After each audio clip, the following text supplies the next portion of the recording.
satu ini langsung pada pertanyaan ketiga tadi untuk memanggil dinas terkait dan pemangku kebijakan untuk mempertanyakan persoalan ini. Itu nanti akan kita tanyakan di situ. Tetapi ini saya sampaikan dulu bahwa secara lembaga DPRD itu saat ini sedang masuk pada tahapan rancangan PUA dan BPS 2024. Ya, artinya ini yang sudah teragenda oleh Bamus. Karena sudah teragenda, maka hari ini kita akan mulai dari situ. Nanti di celah waktu baru kemudian kita lanjutkan yang disampaikan tadi.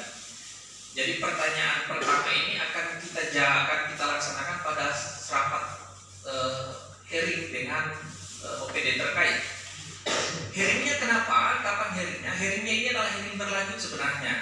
Yang dipertanyakan keempat tadi tentang bagaimana DPRD menyikapi hasil audit BPK. Yang pertama, karena LKPPD tidak terbahas, maka hearing terhadap hasil audit BPK sebenarnya sudah dilakukan oleh DPRD. Hanya belum sampai di dinas itu saja. Hasil audit BPK yang 6,5 miliar total temuannya itu, satu demi satu dinasnya sudah kita panggil.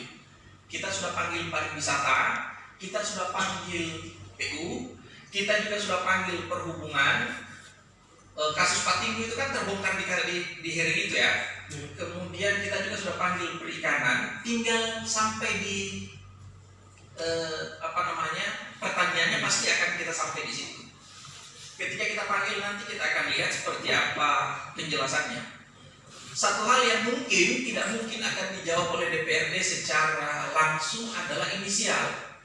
Karena inisial itu adalah sebutan yang hanya boleh dibuka langsung kepada publik oleh pihak yang berwenang, itu yaitu Direksi. Hanya bisa langsung disampaikan oleh pihak kepolisian. Karena itu berhubungan erat dengan pencemaran nama baik.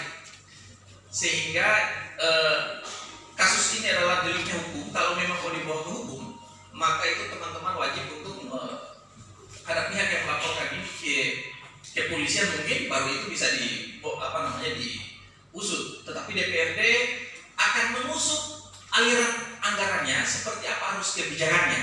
Soal mengungkap siapa orangnya, sebenarnya juga kita sudah mulai berpikir siapa orangnya. Tetapi yang boleh menyebut itu adalah pihak yang berwajib. Saya kira ini yang saya ingin clearkan dulu. Karena jangan sampai kita kejar orangnya, kasusnya kita tidak kejar. Kasus yang akan dikejar oleh DPRD adalah penggunaan anggarannya yang kemudian menjadi temuan. Jadi di sini, jadi yang salah itu kita tidak hanya salah di sahnya. Kalau memang harus ada yang dilibatkan, maka harus dilibatkan banyak pihak. Karena ada pihak BPK-nya di dalam, ada pihak di alur itu sudah ada lagi temuan BPK. Saya kira itu. Dan yang ketiga, soal pembentukan pansus, di DPR juga terus terang sedang mewacana ide untuk membentuk pansus ini. Tetapi seperti saya bilang tadi, pansus itu tidak berdasarkan kemauan personal, tetapi memang harus diusulkan dan itu dibahas. Pansusnya akan seperti apa bentuknya pasti publik juga akan tahu. Cuma bagaimana mekanisme yang mengarah ke sini, ini yang sementara kita lakukan. Pansus itu hanya bisa diusulkan oleh lebih dari 50% anggota DPRD yang kemudian itu ditindaklanjuti. Tetapi kalaupun ada hasil pansus, SAH tidak akan kita sebut. Tetap sah juga namanya, karena yang boleh menyebut itu adalah pihak yang berwajib pada ranah kita masing-masing. Saya kira itu yang bisa saya kasih gambaran. Nanti kita harap diskusinya bisa lebih lanjut. Tetapi saya ingin sampaikan bahwa soal ini bukan cuma keresahan teman-teman. Ini juga adalah keresahan DPRD tentang bagaimana penyalahgunaan anggarannya bisa sampai seperti itu juga adalah persoalan kita semua. Dan model kontrol seperti ini kita sangat butuhkan.